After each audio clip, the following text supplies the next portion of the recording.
Hindi Bigg பாஸாக மாறுகிறதா Tamil Bigg Boss? என்ன கன்றாவிடாது அப்படின்னு சொல்கிற மாதிரியான உள்ள பல இன்சிடென்ட் நடந்திருக்கு. பார்வதி சொன்ன மாதிரியே கனியக்கா உண்மையாகவே விஷந்தானா அப்படிங்கிற ஒரு விஷயத்தோட ரம்யா ஜோவோட கடந்து வந்த பாதையை கேட்டு யார் யாரெல்லாம் கலங்கி உட்காந்துருக்கீங்க. இது கூடவே மெய்யழகன் காம்போ அப்படின்னு சொல்லக்கூடிய திவாகர் அண்ட் வினோத். இதில் வினோத் இன்னைக்கு மிக முக்கியமாக ஒரு கேஸில் மாட்டியிருப்பார்.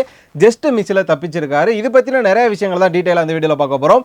இது பிக் பாஸ் சீசன் 9 ரிவ்யூ 10வது நாள். நான் உங்கள் விஜய் டாமினிக். வழக்கத்துக்கு மாறா இந்த சீசனில் தான் ஆரம்பிச்சதுலேருந்தே லவ் கண்டென்ட் கொடுக்குறோம் அப்படிங்கிற மாதிரியான ஒரு ட்ரையில் இருக்காங்க. ஏன்னா இவ்வளோ சீசனில் முதல்ல உள்ளே வந்து ஒருத்தவங்க அண்டர்ஸ்டாண்ட் ஆகி அதுக்கப்புறமா அவங்களுக்குள்ள ஒரு லவ் கண்டென்ட்டோ இல்லைனா ஃப்ரெண்ட்ஷிப்பான கண்டென்ட்டோ இது வந்து போகும்.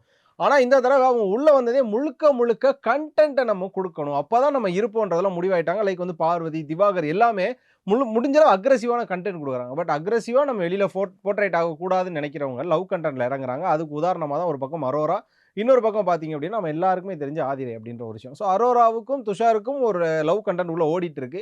அது நம்ம இல்லைன்னு மறுக்கவே முடியாது. ஏன்னா அவங்க ஓப்பனப்பாகவே அவங்க சொல்ல ஆரம்பிக்கிறாங்க. அதே நேரம் இந்த பக்கம் பார்த்தீங்கன்னா ஆதிரைக்கும் எஃப்ஜேக்கும், ஆதிரை ஒரு பக்கம் எஃப்ஜே கிட்ட இருக்கிறப்போ வேற மாதிரியான ஒரு விஷயம் பண்ணுறாங்க.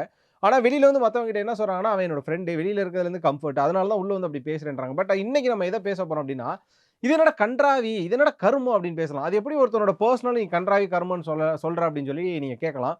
பட் என்ன அப்படின்னா, 4 கேமராக்கு பின்னாடி பண்றது வேற, 4 கேமராக்கு முன்னாடி பண்றது வேற. ஏன்னா இந்த இடத்துல எஃப்ஜேலேருந்து எல்லாருமே என்ன சொல்றாங்கன்னா, இந்த ஷோவை பார்த்து இன்ஸ்பயர் ஆகுறாங்க அப்படின்றாங்க. அதே அளவுக்கான ஒரு அலர்ட் யார்கிட்ட இருக்கு அப்படின்னு பார்த்தீங்கன்னா துஷார் கிட்ட இருக்கு. ஆனால் இங்க மேக்ஸிமம் புஷ் யார்கிட்ட இருக்கு அப்படின்னு பார்த்தீங்கன்னா ஃபீமேல் கண்டெஸ்டன்ட், அதாவது ஆதிரை கிட்டையும் அரோரா கிட்டையும் தான் இருக்கு. முதல்ல வந்து ஆதிரை அவங்களோட விஷயத்துக்கு வந்தோம். என்ன அப்படின்னா, இன்னைக்கு எபிசோடு ஸ்டார்ட் ஆகும்போதே ஆதிரைக்கும் எஃப்ஜேவுக்குமான ஒரு கான்வர்சேஷன் தான் இருக்கு. அந்த கான்வர்சேஷன்லேயே உனக்கு தெரியுதா, நீ என்கிட்ட பேச மாட்ற, நீ என்ன அவாய்ட் பண்றது தெரியுதா, நான் பிரேக் ஆயிடுவேன் தெரியுதா, நீ இப்படியே இருந்தா நான் அந்த வீட்டை விட்டு வெளில போயிருவேன் தெரியுதா. ஆதிரை, எல்லாருக்கும் கிடைக்காத ஒரு சான்ஸ் உங்களுக்கு கிடைச்சிருக்கு. எப்படியா இருந்தாலும் இந்த பிக் பாஸ்க்கான ஆடிஷன் அப்படிங்கிற ஒன்று நடந்திருக்கும், இன்டர்வியூன்றதும் நடந்திருக்கும். இதில் அந்த செலக்டிவ் கமிட்டி அப்படிங்கிற ஒரு விஷயம் உங்களை செலக்ட் பண்ணி உங்களை எடுத்திருக்காங்க அப்படின்னா கண்டிப்பாக அதுக்கு ட்ரஸ்டபுளாக இருக்கணும். உள்ளே வந்து நீ பேசலன்னா பிரேக் ஆகிடுவேன், நீ இல்லைன்னா நான் என்ன ஆவேன், நீ ஏன் என்னை கண்டுக்க மாட்டேன்ற ஒரு கேம் விளாட்றதுக்கு இந்த பிக் பாஸ் வீட்டுக்குள்ள வரீங்க. சரி, ஓகே, அதெல்லாம் தாண்டி இது அடுத்த கட்டம் எங்கே போகுது அப்படின்னு பார்த்தீங்கன்னா, திரும்பவும் அவங்களுக்குள்ள ஒரு கான்வர்சேஷன் மேக் ஆகிறப்ப கூட மற்றவங்க கிட்டலாம் ஆதிரை என்ன சொல்கிறாங்கன்னா, அவன் எனக்கு ஒரு ஜஸ்ட் ஃப்ரெண்டுன்றாங்க. ஆனால் இந்த இடத்துல உட்காந்து திரும்ப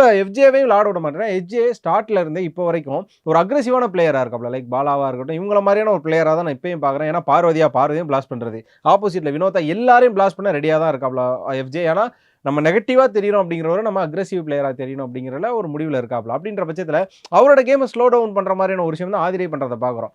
இவங்களுக்கு ஒரு நாட்டு இருக்குது. யார் கூட அப்படின்னு பார்த்தீங்கன்னா அரோரா அண்ட் துஷார் கூட. என்ன அப்படின்னா, அரோராக்கும் துஷாருக்கும் ஒரு பிரச்சனை நடக்குது. அந்த பிரச்சனையில் அரோரா வந்து அழுக ஆரம்பிச்சிடும். காரணம் என்ன அப்படின்னா, அரோரா பேசுகிறப்ப துஷார் வந்து டிஸ்ட்ராக்ட் ஆகுறாரு, அவர் கவனிக்க மாட்டார். நீ என் மேலே இன்ட்ரெஸ்ட் இல்லையா, உனக்கு புரியுதா அப்படின்றாங்க. ஆனால் என்னன்னா, துஷாருக்கு மனசுக்குள்ளே இருக்கிறது பயம். என்ன பயம்னா, நீ லவ் கண்டென்ட் கொடுக்குறேன்னா இங்கே வந்து லாட எங்கே நம்ம நெகட்டிவாக வெளியில் போட்டுறாயிடுவோம். ஏன்னா அவர் வந்து தலை அப்படிங்கிற ஒரு பொசிஷனில் இருக்காப்புல.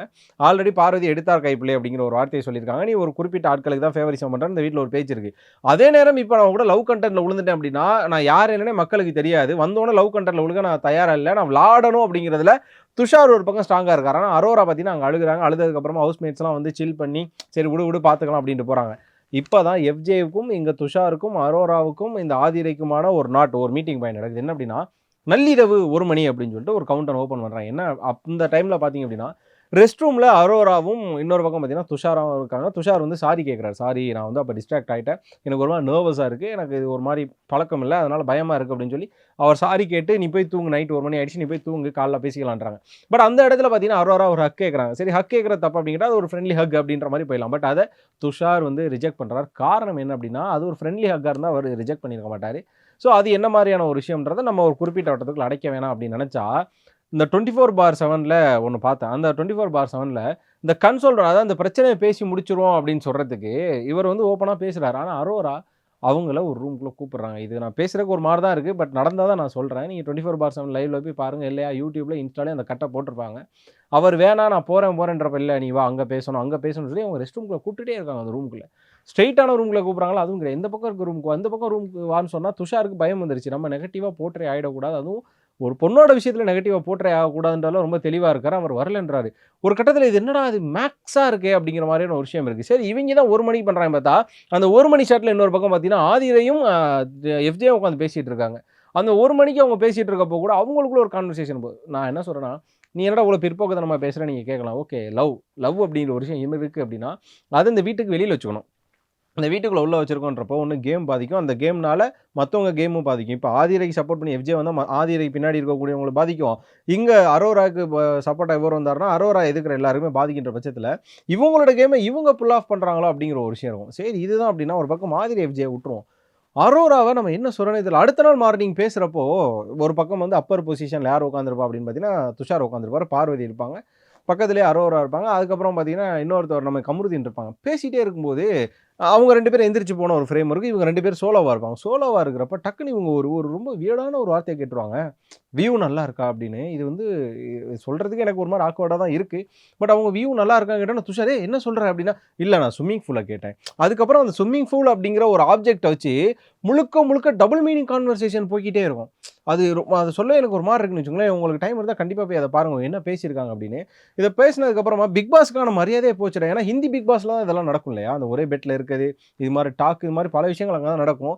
நேத்து ஆதித்யா விஜய் பண்ண ஒரு விஷயங்கள்லாம் வந்து வெளில வந்துருச்சு அப்படின்ற பட்சத்தில ஹிந்தி பிக் பாஸா மாறுதா? இத கமல் சார்லாம் ஹோஸ்ட் பண்ணியிருந்தாலும் கண்டிப்பா ஏன்னா முதல் இந்த பிக் பாஸ்ல டிரெஸ் கோட் கொண்டு வந்ததே அவர்தான். நான் பிக் பாஸ் ஹோஸ்ட் பண்றேன்னா எனக்கு இந்த டிரெஸ் கோடு, அதுக்கப்புறம் இந்த பெட் கல்ச்சர் நெறைய விஷயத்த அவர் தான் வந்து உள்ள மாத்துனதா ஒரு விஷயம் நம்ம எல்லாருமே கேள்விப்பட்டிருப்போம். அதுக்கப்புறம் விஜய் சேதுபதியே வந்தாலுமே, இங்க விளையாட வந்தத தாண்டி லவ் கன்டென்ட் குடுக்குறத தாண்டி அத தாண்டி ஒரு 18 பிளஸ்க்கு இறங்குறாங்களோ அப்படின்றது வந்து. அப்ப இந்த பிக் பாஸ யாரு பார்க்கணும்? இப்ப தெரியுதா கண்டஸ்டன்ட்டோட செலக்ஷன்ங்கிறது எந்த அளவு தப்பா இருக்கு அப்படிங்கிறது. ஓகே ட்ரெஸ்ஸ வச்சு நம்ம ஒருத்தவங்கள இனிமே சொல்லக்கூடாது. அது ஒரு அரசியல். ஆனா, அத தாண்டி இந்த ஒரு விஷயத்த நம்ம என்னன்னு பார்க்குறோன்னே தெரியல. உங்க மனசுல தோன்ற கமெண்ட்ட கண்டிப்பா சொல்லுங்க. இதெல்லாம் நான் பார்க்குறப்ப எனக்கு ரொம்ப வியர்டா இருக்கு. இந்த ஒரு 8 சீசன்ல இல்லாத ஒரு வியர்ட்னஸ் இந்த சீசன்ல அதுவும் குறிப்பா இந்த எபிசோட்ல இருக்கு. போக போக என்ன கருமம் ஆகும்னே தெரியல. சரி இத ஒரு பக்கம் விட்டுருவோம். அதுக்கப்புறம் பார்த்தீங்கன்னா, நம்ம கனி அக்கா பார்வதி சொன்ன மாரியே விஷமா அப்படின்னு சொல்லி நான் ஒரு விஷயம் சொல்லியிருந்தேன். கனி அப்படின்னு சொன்னாலே காரக்குழம்பு கனி. அதுக்கப்புறம் பார்த்தீங்கன்னா, எந்த ரியாலிட்டி ஷோல போனாலுமே அவங்கள்ட்ட இருக்கக்கூடிய ஒரு பாசிட்டிவிட்டி, அதிகபட்சம் நம்ம குடும்பத்தில இருக்க ஒரு பெண்மணிங்கிற மாரி தெரிவாங்க. ஆனா இந்த வீட்ல நாளுக்கு நாள் அவங்களோட கன்னிங் அப்படிங்கிறத தாண்டி அவங்களோட ஸ்மார்ட்னஸ் அப்படிங்கிறது தெரியுது. ஒரு கேம்னு வந்துட்டா நான் எப்படி ஸ்ட்ராட்டஜி பண்ணுவேன் அப்படிங்கிற ஒரு விஷயமும், அதே நேரம் ஒரு அன்பு கேங்கோட ஒரு லிட்டிலா தான் நான் பார்க்குறேன். அதாவது ஒரு லிட்டில் அன்பு கேங் நம்ம சீசன் 4ல வந்தாங்கல்ல, அது மாரி அன்பு, அன்பு, அன்பு, பாசம், சாப்பாடு, சமையல் அப்படின்னு சொல்லி எல்லாரும் குடுத்து தன் தன்ன சுத்தி இருக்கவங்கள தன் வசம் வச்சுக்கிறாங்களோ அப்படின்னு. பட் இத பார்வதி சொன்ன விதமும், சொல்ற அந்த ஒரு நரேஷனும் தான் தப்பா இருக்கே தவிர, பட் அந்த கன்டென்ட் கரெக்ட்டான ஒண்ணு தான். ஆனா பார்வதி சொல்றப்ப தப்பா தான் வரும். காரணம் என்ன? என் தலைவி இன்னைக்கு கூட ஒரு சண்டை வலிச்சாங்க. அவ்வளோ நேரம் நல்லா பேசி மத்தவங்களுக்கெல்லாம் மார்க் போட்டுட்டு இருந்த பார்வதி, அதாவது அவங்க பொதுவா இதே பார்வதிக்கு யாராவது வேற ஒருத்தன் மார்க் போட்டுருந்தா சும்மா இருப்பாங்களா? ஆனா அவங்க உட்கார்ந்து மத்தவங்களுக்கெல்லாம் மார்க் போடுறாங்க. ஈவன் பார்வதிக்கு மார்க் போட சொல்றப்ப கமருதீனுக்கும் பார்வதிக்கும் ஃப்ளர்ட்னஸ்லாம் பார்க்கணுமே. மொத நாள் என்னன்னா அரோரா கிட்ட ஃப்ளர்ட் பண்றாரு, ப்ரொபோஸ் பண்றாரு. இன்னொரு பக்கம் பார்த்தீங்கன்னா பார்வதிக்கு ப்ரொபோஸ் பண்றாரு. என்னோட எக்ஸ் மாரி இருக்குன்னு சொல்லி ஒரு பக்கம் அரோராவ சொல்றாரு. என்னோட எக்ஸ் மாரி இருக்குன்னு பார்வதி சொல்றாரு. எத்தன எக்ஸ் தான் அண்ணனுக்கு இருக்குன்னே தெரியல. அவ்வளோ கவுண்ட் வச்சிருப்பாரு போல. பட் பார்வதி இப்படிலாம் ஜாலியா இருந்துட்டு, அதுக்கப்புறமா டாஸ்க் அந்த மறுபடியும் அந்த மாஸ்க் டாஸ்க் ஆரம்பிக்கிறப்ப திரும்பவும் உள்ள வந்து பிரச்சனை பண்ணி சண்டைய போட்டு, அதுக்கப்புறமா அவங்க உள்ள வந்து விளையாடலான்னு ஒரு ஆப்ஷன் குடுத்து, அதுக்குள்ள வந்து அவங்க எப்படி சொல்றது? டிஃபென்ஸ் பண்ணலான்றப்ப கூட, கேம் ஒரு மணி நேரம்ன்ட்டு கடைசியா அவங்க சொல்ற வார்த்தை என்ன அப்படின்னு பார்த்தீங்கன்னா, இது வந்து ஒரு ஸ்மார்ட் கேம் கிடையாது. இது ஒரு டீம் கேம். நீங்க எல்லாருமே ஒரு டீமா இணைஞ்சுக்கிறீங்க. அதான் கார்னர் சொல்லி பார்வதி ஒரு பக்கம் கார்னர் கேங்லயே இருக்காங்க. அதுக்கப்புறம் சமயக்கட்டா இருக்கட்டும், கேமா இருக்கட்டும், எல்லா இடத்துலயும் ரூல்ஸ்ங்கிறத பிரேக் பண்ணி பண்றதுனாலயே, பார்வதி சொன்னாலும் தவறா தான் போகும். அப்படின்றப்ப கனி அக்கா வந்து அப்படியேப்பட்ட ஆளா இருந்தாலுமே, அது பார்வதி சொல்லும்போது தப்பா தான் போகும். பட் என்னோட பார்வையில கனி அக்கா ஒரு ஸ்மார்ட்டான மூவ் வச்சுக்கிறாங்க.